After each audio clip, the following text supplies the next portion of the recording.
les hommes. Nous vous prions également de pouvoir consulter. Oh, je suis très content, je vois mon fils Glody Solo, bien habillé. Hein. C'est comme comme un dimanche. Oh là là, très sérieux.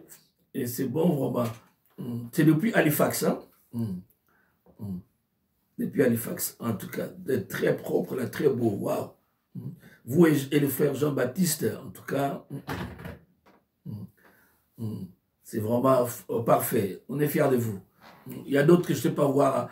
Donc, je ne sais pas bouger. Si je bouge, je me perds. Alors, les amis, le thème de ce matin, nous allons entrer vite dans la parole de Dieu. Je dis pour les hommes, pardon, pour les hommes, je disais, nous allons parler les hommes et l'homme et ses défis. J'ai parlé hier, l'homme et ses défis. Lila, il y a moyen d'éteindre. Lila, y a-t-il moyen de... Tu peux éteindre ton micro. Lila, éteins ton micro s'il te plaît. Hein? Tous les sons entrent. Merci. Et bien que Dieu soit béni. Alors, je disais les hommes, l'homme et ses défis. Suivez ça sur Deux valent mieux qu'un, sur YouTube, ou bien sur leur page également Deux valent mieux qu'un. Ou bien, bon, je crois que nous, on n'a rien publié. Eh bien, alors, ce matin, j'ai à cœur de partager un thème propre aux missionnaires. J'espère que j'ai affaire aux missionnaires. Et y a-t-il un missionnaire qui me suit, qui puisse me donner un amen? Ok, donc j'ai affaire aux missionnaires. Donc, nous allons, le thème de ce matin, une vie de victoire assurée. Je dis bien une vie de victoire assurée. Une vie de victoire assurée. Nous allons lire plusieurs textes. J'espère que vous avez la Bible là. Une vie de victoire assurée. Peux-tu le dire après moi? Même si je ne t'entends pas, je peux voir le mouvement de la bouche. Une vie de victoire assurée. Ok, merci. En tout cas, merci. Merci. Merci, Louta. Eh bien, une vie de victoire assurée. Une vie de bénédiction garantie. Donc, être dans le Seigneur, ce n'est pas mener une vie clopin-clopon, une vie de victoire incertaine, mais la volonté parfaite de Dieu est que nous puissions vivre dans la victoire et de façon assurée, de façon certaine. Eh bien, nous allons lire plusieurs textes. Je commence par Jérémie 1, 19. Jérémie, si vous avez votre Bible, nous lisons dans Jérémie 1, 19. Ensuite, j'irai dans Genèse 22, 15 à 18. Suivez-moi avec attention. C'est parce que si vous bougez un tout petit peu, vous allez perdre le fil d'idée. Jérémie 1, 19. Je m'en vais lire. Non, Jérémie, j'espère que je vais retrouver ça rapidement. Voilà, Jérémie 1, au verset 19. Et j'ajouterai un autre texte là, Jérémie 15, versets 20 et 21. Jérémie 1, 19.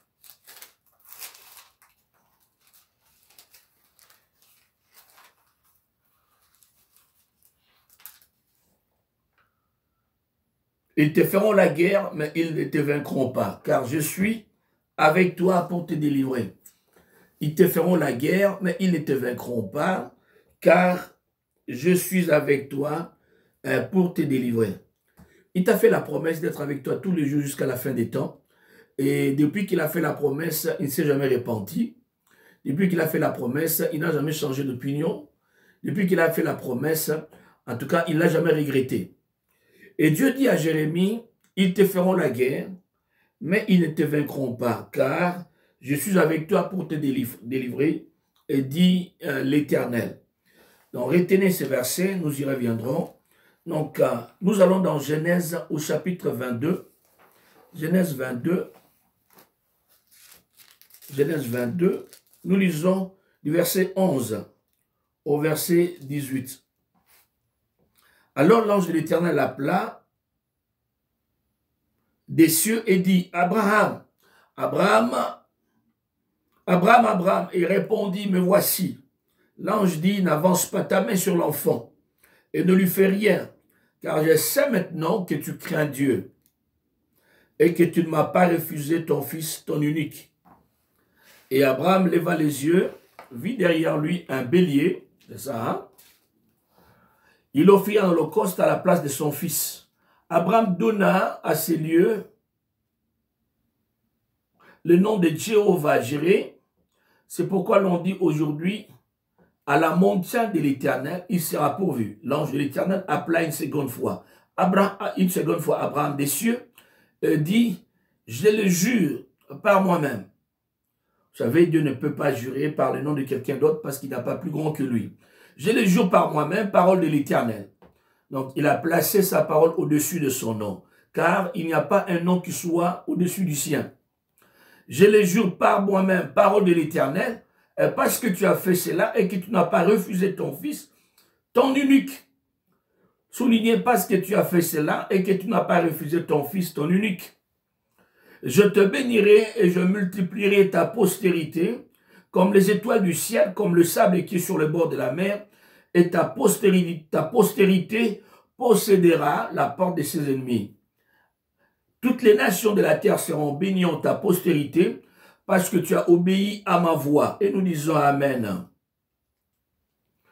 Dans ce texte, il s'agit d'Abraham. Abraham, que nous appelons le père de la foi. Eh bien, dans ce texte, Abraham reçoit un mot de la part du Seigneur. Dieu lui demande, le met en épreuve, comme nous le lisons au verset 1er au verset 2. Dieu mit Abraham à l'épreuve.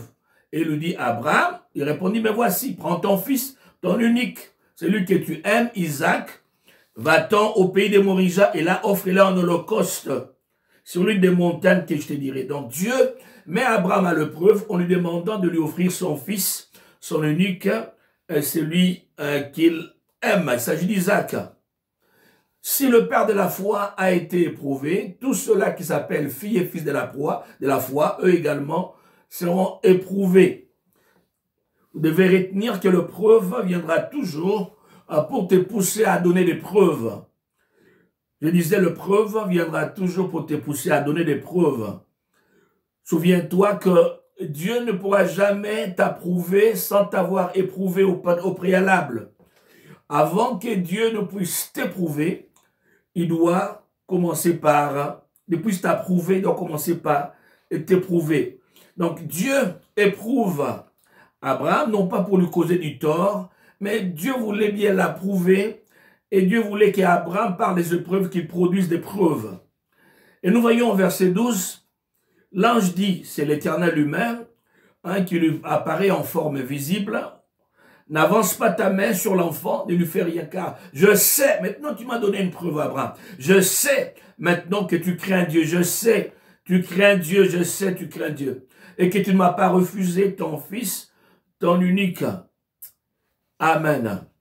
Tu ne m'as pas refusé ton fils, ton unique. Il y a des gens qui disent que Dieu m'a demandé de lui donner quelque chose. Généralement, si Dieu vient te demander, il ne viendra jamais te demander quelque chose que tu voudrais toi-même donner. Non.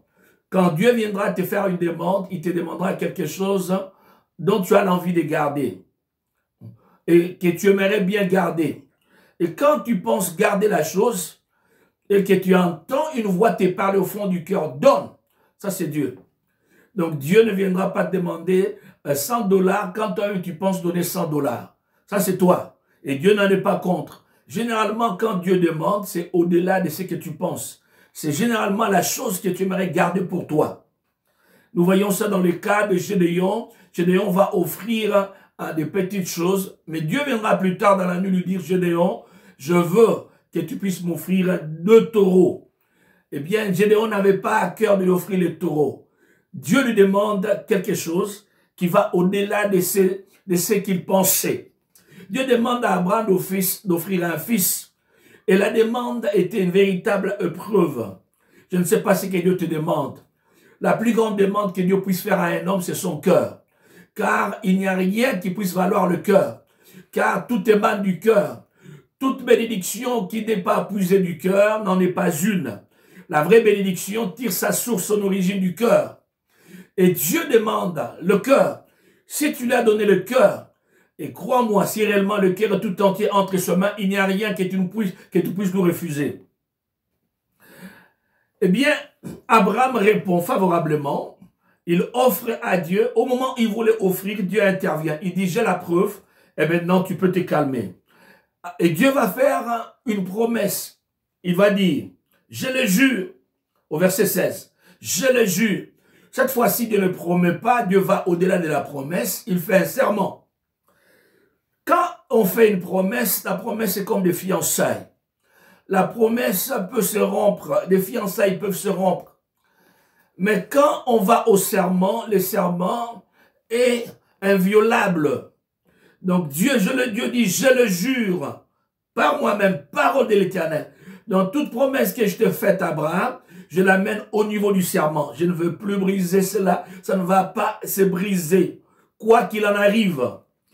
Il dit, je le jure, parce que tu as fait cela, parce que tu as fait cela, parce que tu as fait cela, parce que tu as fait cela, parce que tu as fait cela, parce que tu as fait cela, je le jure. Pourquoi? Parce que tu as fait cela, parce que tu as fait cela. Il y a des actes que l'on commet dans la vie, qu'on pose dans la vie, qui ne laissent pas Dieu indifférent, qui amènent Dieu plus loin. Ce n'est pas n'importe quel acte. Nous voyons le serpent qui a détruit l'homme, Adam et Ève. Dieu dit, parce que tu as fait cela, parce que tu as fait cela, parce que tu as fait cela. Dieu a déclaré, parce que tu as fait cela. Il y a des actes qui touchent Dieu, dans le bon comme dans le mauvais sens. Abraham, tu as fait cela. J'ai vu les gestes que tu as posés. J'ai vu l'acte que tu as posé. Parce que tu as fait cela. Eh bien, je fais une déclaration. Ma déclaration est solennelle. Abraham, je te dis, au-delà de la promesse, je jure, je te bénirai. Abraham, je te bénirai. Tu es béni dans le présent, tu seras béni demain, tu seras béni la semaine prochaine, tu seras béni le mois prochain, l'année prochaine, les années prochaines, tu seras béni même les décades, les décennies prochaines, parce que tu as fait cela. Les amis, il est important de savoir poser des actes. Il y a des actes qui vont amener le malheur sur toi et qui vont amener le malheur sur tes descendants. Comme aussi il y a des actes qui affectent Dieu et qui te bénissent et qui bénissent également tes générations futures, ta postérité. Dieu dit, je te bénirai. Non seulement cela, Dieu va plus loin, il dit, je multiplierai ta postérité. Je multiplierai tes descendants, je multiplierai tes cocos, je multiplierai tes bananes, je multiplierai tous les produits qui sortiront des terrains. Je le multiplierai comme les étoiles du ciel et comme le sable qui est sur le bord de la mer. Et ta postérité possédera la porte de ses ennemis. Amen. Quel acte tu poses? Ne pose pas des actes qui amèneront Dieu à dire parce que tu as fait cela. Serpent, je ne sais pas comment les serpents se débrouillent. Quand Dieu dit dorénavant, tu vas commencer à te mouvoir par le ventre. Est-ce qu'il se tenait debout? Très probablement.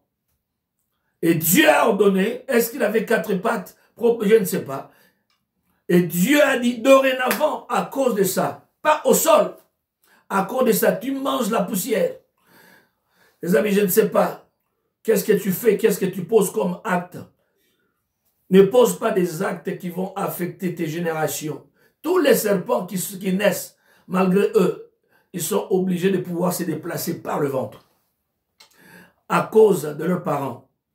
Vous devez faire très attention dans la vie. Et parce que tu as fait cela, Abraham, je te bénis toi et je bénis ta postérité et je la multiplie même. Et je prends comme exemple les étoiles du ciel, je prends comme exemple le sable de la mer. Maintenant, pour comprendre, il dit, Abraham, ta postérité là, que je bénis, elle possédera la porte de ses ennemis. Je reprends encore. Ta postérité possédera la porte de ses ennemis. Il y a 2 choses que nous devons ici comprendre. 2 concepts à comprendre si nous voulons saisir. C'est quoi posséder la porte des ennemis? C'est quoi la postérité d'Abraham? Dieu promet sous serment, il dit, 1, ta postérité. Quelle est la postérité d'Abraham? 2, possédera la porte des ennemis. C'est quoi posséder la porte des ennemis? Quand nous lisons Genèse au chapitre 15, dans Genèse 15, verset 1er jusqu'au verset 8, Dieu apparaît à Abraham.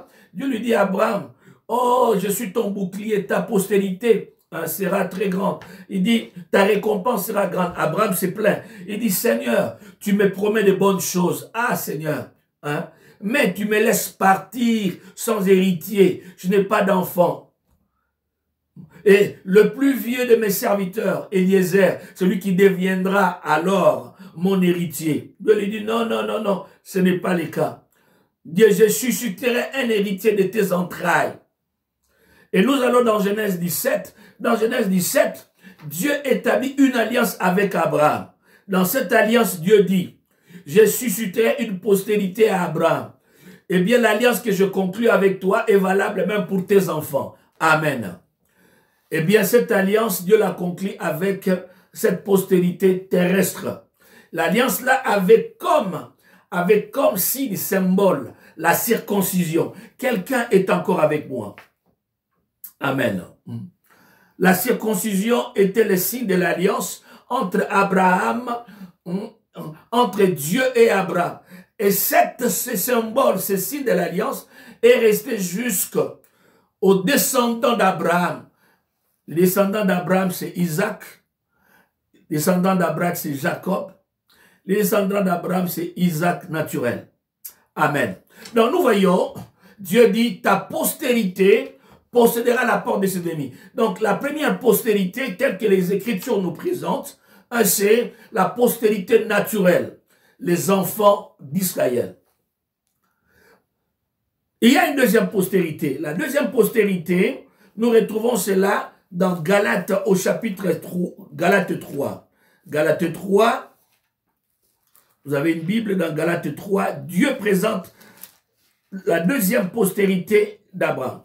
Donc la première postérité, elle est naturelle, sont les enfants physiques. La deuxième postérité, elle est spirituelle. Galates 3, verset 7 et verset 9 et verset 16 et verset 29. Galates 3, je disais, verset 7, verset 9, verset 16 et verset 26, verset 29. Oh, voilà, vous aimez la Bible. Galates 3, reconnaissez donc, ce sont ceux qui ont la foi, qui sont fils d'Abraham. Donc la Bible nous présente la deuxième postérité d'Abraham qui est spirituelle. Il dit ceux qui ont la foi sont fils d'Abraham.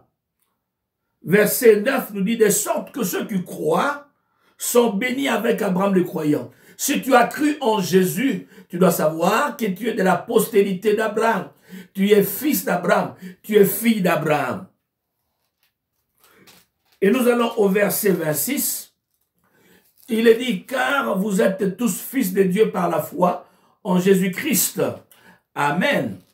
Et le verset 29, et si vous êtes à Christ, vous êtes donc la postérité d'Abraham, héritier selon la promesse. Alléluia.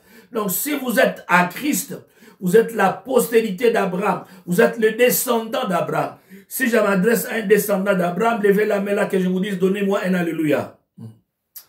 Que Dieu vous bénisse. Amen. Et la Bible dit, vous êtes postérité, vous êtes descendant d'Abraham. Galates chapitre 3, remarquez au verset 16. Il est dit, or les promesses ont été faites à Abraham et à sa postérité. Il n'est pas dit et aux postérités, comme s'il s'agissait de plusieurs, mais en tant qu'il s'agit d'une seule, et à ta postérité, c'est-à-dire à Christ. Donc, les promesses que Dieu a faites à Abraham, ces promesses ont été faites à Abraham et à sa postérité. Cette postérité, la Bible dit, c'est Jésus-Christ. Et la Bible dit, si nous nous sommes attachés à Christ, nous aussi nous sommes devenus descendants, descendantes d'Abraham. Nous sommes devenus postérité d'Abraham. Nous retournons, nous sommes dans Genèse 22. La Bible dit, Dieu dit, Abraham, je le jure, par moi-même, parole de l'Éternel. Et il dit ceci, il dit, je te bénirai Abraham, je multiplierai ta postérité. Et il ajoute, il dit, et ta postérité possédera la porte de ses ennemis. C'est quoi la porte des ennemis? C'est un concept à comprendre. La porte dans l'ancien temps, la porte dans l'ancien temps, c'était les lieux de multiples activités. Vous savez que les villes dans l'ancien temps étaient fortifiées. Donc, pour qu'on puisse sécuriser une ville, on l'entourait d'un grand mur. C'est ainsi que vous lisez le muraille de Jéricho. Donc, la ville était clôturée. Alors, pour y accéder, il fallait entrer par des portes. Il y avait une porte pour chaque ville. Et la porte, c'était essentiel, c'était un lieu stratégique. C'est là, à la porte, où les militaires se trouvaient pour sécuriser la ville, vérifier les entrées et vérifier les sorties. À la porte aussi, c'est là où les transactions bancaires se faisaient. C'est là où les marchés publics se tenaient. À la porte également, c'est là où se trouvaient les cours et tribunaux pour pouvoir juger le peuple. Donc, à la porte, c'est là où il y avait multiples activités. À la porte, donc, il y avait les activités économiques, politiques, sociales, militaires. Donc, tout s'est passé à la porte. Donc, la porte...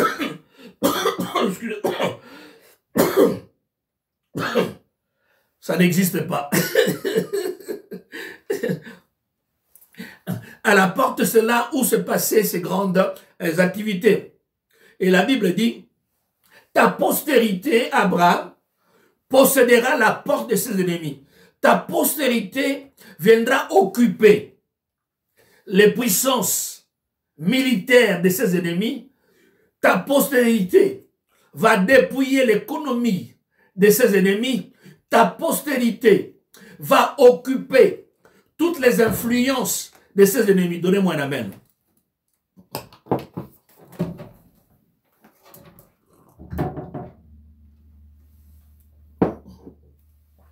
Dieu promet à Abraham, oh excusez, oh là là, comment la voix est partie? Ça j'ai fait au nom de Jésus, la voix va sortir. Eh bien, ta postérité, Abraham, en d'autres termes, possédera la porte des ennemis, dont ta postérité dominera l'ennemi. Ta postérité appauvrira l'ennemi. Ta postérité écrasera l'ennemi. Donc ta postérité anéantira l'ennemi, le réduira à néant.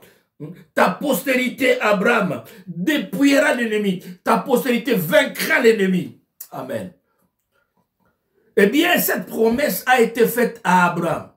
Abraham l'a expérimenté. Quand vous lisez la Bible, Abraham l'a expérimenté. Nous voyons Isaac dans Genèse 26. Les Philistins étaient contre lui. Il l'avait haï. Il l'avait chassé. Et en lisant cela, cette promesse que Dieu avait faite à Abraham s'est accomplie dans la vie d'Isaac, au point où l'ennemi a été dépouillé. Le roi des Philistins, Abimelech, étant dépouillé, a cherché son chef d'armée. Ils sont allés voir Isaac pour pouvoir lui demander la paix. Il y a des gens qui viendront te demander la paix. Amen. Ceux-là qui se sont érigés en ennemis, puisque toi tu es de la postérité d'Abraham, puisque toi tu es fils d'Abraham, puisque toi tu es fille d'Abraham, sache qu'ils viendront te chercher pour faire la paix au nom de Jésus. Ils viendront te chercher pour conclure une alliance. Ils viendront te chercher parce que la nuit, ils ne peuvent plus dormir. Ils sont tellement tourmentés, ils ont besoin de ton Dieu pour qu'ils puissent avoir le sommeil. Amen. Abraham, ta postérité dominera sur l'ennemi. Je parle de tu es appelé à mener une vie de victoire. Ta vie de victoire est assurée. Ta vie de victoire est garantie. Donc ce n'est pas une victoire à rechercher. Donc tu es appelé à vaincre le lundi, à marcher dans la victoire le mardi, à vaincre le mercredi, à dominer le jeudi, à écraser l'ennemi le vendredi, à appauvrir tes ennemis le samedi. Tu es appelé à les détruire le dimanche. Amen. Pour la simple raison, tu es la postérité d'Abraham. Tu es le descendant d'Abraham. Quand Dieu a fait la promesse, tu n'étais pas là. Quand Dieu a juré, tu n'étais pas là. Tu n'as pas poussé Dieu à jurer. Il a promis sans toi. et tu vas devenir bénéficiaire. Laissez-moi vous parler de la postérité naturelle. Je disais, Isaac, de la postérité naturelle, a été vainqueur. Jacob, même dans sa fourberie, Jacob, même dans tout ce qu'il avait comme habitude là, dans sa vie de mensonges et de vol, a marché dans la victoire. Personne n'a pu le vaincre. Lisez la Bible, vous lirez la Bible, et même son patron, dans Genèse 31, le patron a changé son salaire 10 fois, afin de pouvoir le placer dans la confusion. Et 10 fois, pendant les 10 fois là, Dieu a confondu le patron, au point où, tout en travaillant chez le patron, il est devenu plus riche que le patron. Les enfants, les fils du patron ont constaté les richesses de Jacob, ont dit à leur père là-bas. Il a dit, mais nous avons constaté que non, ton travailleur ici est devenu plus riche que nous. Eh bien, on l'a fait partir. Il a dit, 10 fois tu as changé mon salaire, mais 10 fois l'Éternel m'en a délivré. Amen. Laisse-moi te dire, peu importe ce qu'on est tenté de mijoter contre toi au travail, mais sache que tu sortiras vainqueur. Car tu es de la postérité d'Abraham. Tu es un descendant d'Abraham. Eh bien, la Bible dit, non seulement nous avons vu ça dans Jacob, qui est descendant d'Abraham, descendant naturel, même Joseph. Joseph, il y a eu des ennemis. Il dira dans Genèse 50, 20, oh, vous aviez médité de me faire du mal, mais Dieu l'a changé en bien. Dieu a changé en bien tous les mal que vous aviez médité contre moi. Il y a des gens qui méditent le mal. Tu peux croire que tu n'as pas d'ennemis. Crois-moi. Les amis, on peut le compter. Les ennemis, on ne sait pas compter leur nombre. Les ennemis, ils existent. Et les ennemis les plus dangereux sont ceux-là que tu ignores. Ceux-là que tu appelles cousin, ceux-là que tu appelles oncle, que tu appelles tante, que tu appelles aux frères en Christ, sœurs en Christ, et qui te sourient en face de toi, mais qui derrière toi sont en train de penser te détruire, t'anéantir. Ils visent ta mort, ils visent ta destruction. Ces ennemis invisibles, ceux qui opèrent dans le noir, ils sont plus dangereux que ceux-là que tu vois. Amen. La Bible dit, si la Bible parle de victoire, parce que Dieu sait qu'il y aura des combats. Dieu a dit à Jérémie, ils te feront la guerre. La guerre est une garantie. Ça, c'est une mauvaise nouvelle, mais tu dois le savoir. La guerre est une garantie, la guerre est inévitable. Ils te feront la guerre, que tu le veuilles ou pas. Que tu sois gentil envers eux, ils te feront la guerre. Que tu sois méchant, ils te feront la guerre. Que tu leur donnes à manger, ils te feront la guerre. Que tu leur donnes pas, ils te feront la guerre. Ils te feront la guerre.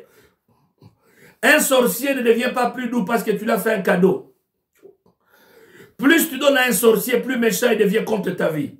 Il pense qu'il faut te détruire. Ils te feront la guerre. Que tu le veuilles ou pas. Pourquoi? Parce qu'ils te détestent. Mais la Bible dit, ils te feront la guerre, mais ils ne te vaincront jamais. Ils ne te vaincront pas. La victoire est une certitude absolue. Tu dois le croire. Pourquoi? Parce que tu es fils et fille d'Abraham. Nous voyons ça dans la postérité d'Abraham. La postérité d'Abraham naturelle, on leur a fait la guerre. Pas de défaites.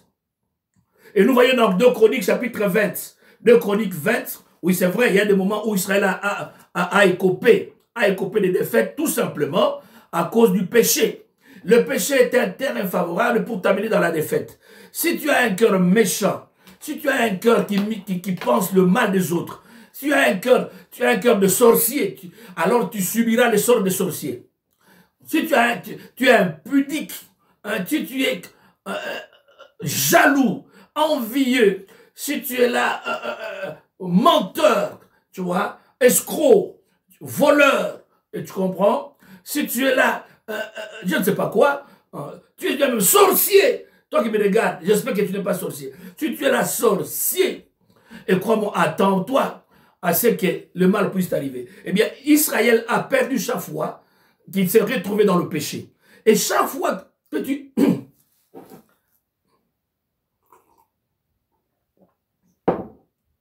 Chaque fois que tu entreras dans le péché, sache que tu perdras. Veille à ce que ta vie ne soit pas dans le péché.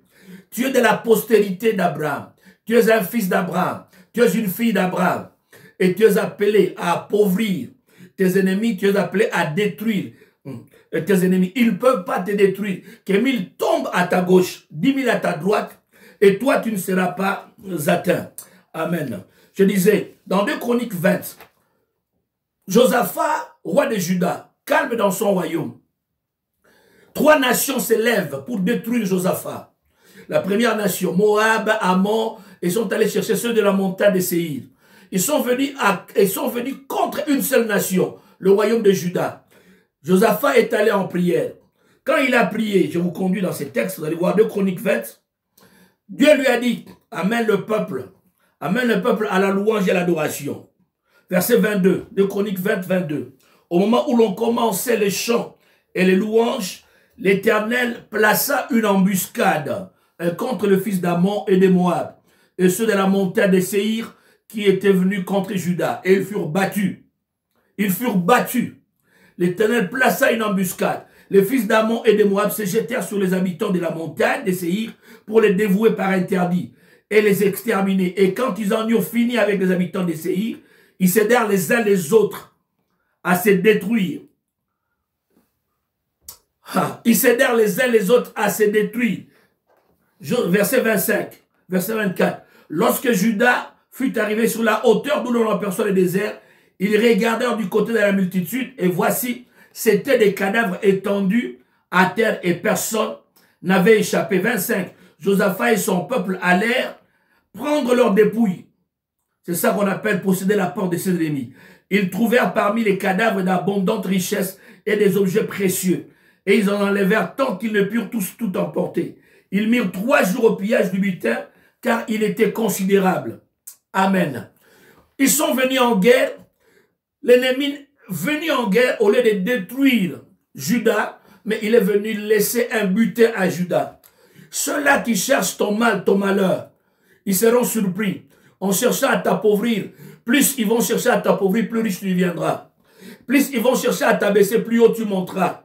Plus ils vont chercher à te lier, plus d'espace tu auras. Au nom de Jésus, qu'il en soit ainsi. Amen. Eh bien, les amis, ta postérité possédera la porte de ses ennemis. Il y a la postérité naturelle qui a expérimenté des victoires. Nous avons vu Abraham, Isaac, nous avons vu qui encore Jacob, nous avons vu Joseph, nous avons vu Israël. Et la Bible dit, l'autre postérité, elle est spirituelle. Cette postérité, c'est toi et moi à cause de notre foi en Jésus-Christ. Amen. Toi et moi, Romains 8 nous dit au verset, Romains 8 au verset 37, si ma mémoire est bonne, Romains 8, 37, la Bible dit, Romains 8, 37, dans toutes ces choses, nous sommes plus que vainqueurs. Donc, nous sommes plus que vainqueurs en Jésus. Nous ne sommes pas seulement des vainqueurs, plus que vainqueurs. Pour la simple raison, il a combattu et nous sommes en train de jouir des résultats de son combat. Et la Bible dit dans 1 Jean 4 et 4, celui qui est en nous est plus grand que celui qui est dans le monde. Donc celui qui habite en nous est plus grand, il est plus grand que les sorciers, plus grand que les magiciens, plus grand que les rosicruciens, plus grand que les francs-maçons. Et celui qui est en nous étant plus grand, eh bien personne ne peut nous détruire. Amen. Si l'on forme des complots, la Bible dit, cela ne viendra pas de l'Éternel. Jamais. Quiconque s'élèvera en justice contre nous, toute langue qui s'élèvera contre nous en justice, nous la condamnerons. C'est ce que la Bible dit. Une vie de victoire assurée. Une vie de victoire assurée. Tu dois le savoir. Tu n'es pas appelé à perdre. Jésus dit dans Matthieu chapitre 16, au verset 18, il a dit, toi, il dit à Simon, et moi je te dis, Simon, et je te dis, toi tu es Pierre, mais sur cette pierre je bâtirai mon église. Et les portes de ce jour de mort ne prévaudront point contre elle. En d'autres termes, les puissances de l'enfer ne pourront jamais l'emporter sur l'église. Je bâtirai mon église. Je bâtirai mon église. Et cette église ne pourra jamais être vaincue. L'église de Jésus-Christ est triomphante. Tous les complots qu'on dresse contre l'église sont voués à l'échec au nom de Jésus.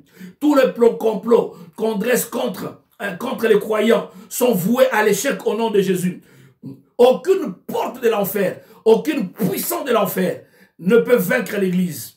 Aucune sorcellerie ne peut vaincre l'église. La sorcellerie ne détruit l'église que lorsqu'elle trouve le péché dedans. Lorsqu'elle trouve les gens trouver du plaisir à la pornographie, à trouver du plaisir à une vie de légèreté, à une vie de critiques, de mensonges, la destruction de la réputation des autres, à une vie sans prière, une vie sans méditation, eh bien ça détruit une assemblée. Que Dieu nous garde, qu'il n'en soit pas ainsi parmi nous. Les amis, ce que j'ai dit, je l'ai vécu. Je me souviens une fois, il y a un jeune homme, un jour, j'étais quelque part. Eh bien, je vais le dire, j'étais une fois, c'était à la borne. J'étais à la borne. Eh bien, et là où j'étais, il y avait... j'étais après le culte, je parlais. Il y a un frère qui ne m'aimait pas. Moi, je ne savais pas qu'il ne m'aimait pas. Et ce frère s'était levé. Il était venu, juste tout simplement, il a dit que non, il voulait me taper. Bon, physiquement parlant, apparemment, il avait plus de muscles que moi. Il avait l'air plus fort que moi. Bon, écoutez, il avait des muscles visibles. Et ajouté à cela, il avait un bâton en main. Bien, ce n'était pas la première fois que ce frère m'attaque. Une fois, j'étais à l'église pendant qu'on priait, pendant la prière, et j'entends le bruit d'un métal tomber. C'était là à une réunion du soir. Je me retourne. La chose qui était tombée, c'était un canif. Un couteau qui avait roulé et qui était venu, qui était en dessous du banc où j'étais. Je regarde, je vois un canif. Je me retourne, je vois ses frères. Oh, ces frères-là ne m'aimaient pas pour des raisons que je ne maîtrisais pas. Alors, je m'étais enfoui, j'avais quitté la place. Une fois, j'étais à l'église en train de recevoir les gens au bureau. Il était venu avec un bâton, une barre de fer. Alors, il était là, il attendait que tout le monde parte, il attendait son tour. Je savais qu'avec la barre de fer, il allait finir par me frapper. Alors, j'avais vraiment paniqué. Avant que les gens ne finissent, j'avais embarqué tout le monde qu'on sorte ensemble. Qu'il n'ait pas l'occasion, qu'on n'ait pas l'occasion de se retrouver entre. Il mettait ma vie vraiment dans une panique terrible. Et voilà, un jour après les cultes, tout le monde était parti. Comme nous, on restait toujours à la fin, tout le monde était parti. Alors, j'étais là à la fin, je le vois apparaître. Ah bon, il avait un bâton, il voulait me taper. Ah, j'avais peur. Alors, il m'avait poursuivi. Ceux qui connaissent la borne, il y avait l'espace, on fouillait là. Ce jour-là, j'avais vraiment compris que non, je pouvais fuir. Il me fouillait, je fouillais, il voulait me frapper, je fouillais. Oh, finalement, je me suis retourné, je commençais à parler à haute voix. J'ai dit, frère, c'est quoi ça? C'est quoi ça? J'ai dit, est-ce que tu es devenu fou ou quoi? Et Dieu merci, comme je parlais, il y a un frère, le frère Loufika, qui est aujourd'hui pasteur. Il est venu, eh bien, il est intervenu, il a menacé le frère. Les amis, une semaine après, j'ai rencontré le frère. Une semaine après, je le rencontre fou, en train de manger l'herbe. Une semaine après, fou, mangeant l'herbe. Fou. Et c'est triste. Ce n'est pas pour que nous puissions nous en jouir, mais c'est triste. C'est pour dire, quiconque se lève contre toi pour ouvrir une guerre, et sache qu'il est perdant, car la vie de victoire est une promesse que Dieu t'a faite, non pas à cause de toi, mais à cause de ton père, Abraham. Une vie de victoire assurée, c'est pour toi. Reste dans le Seigneur, n'aie pas peur, mais sois loin du péché. Et remplis ton ministère de missionnaire. Et personne ne te touchera, les jours comme la nuit. Et je dis Amen.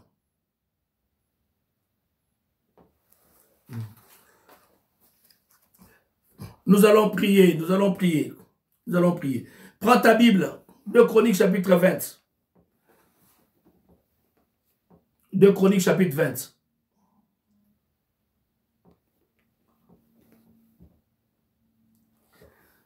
Verset 22.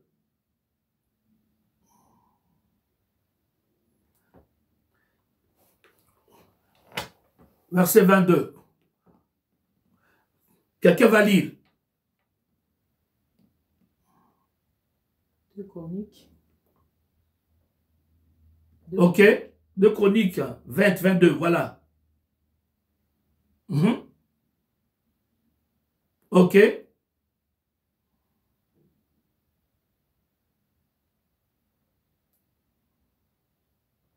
23. Quelqu'un d'autre?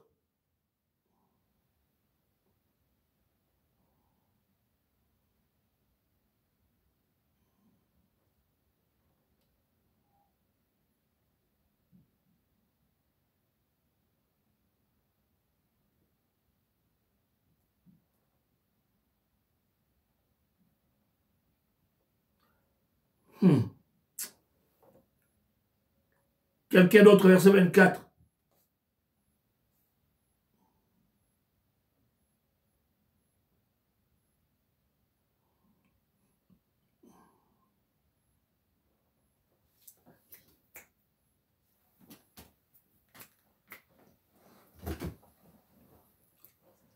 Verset 25. J'ai déjà fini. Verset 25.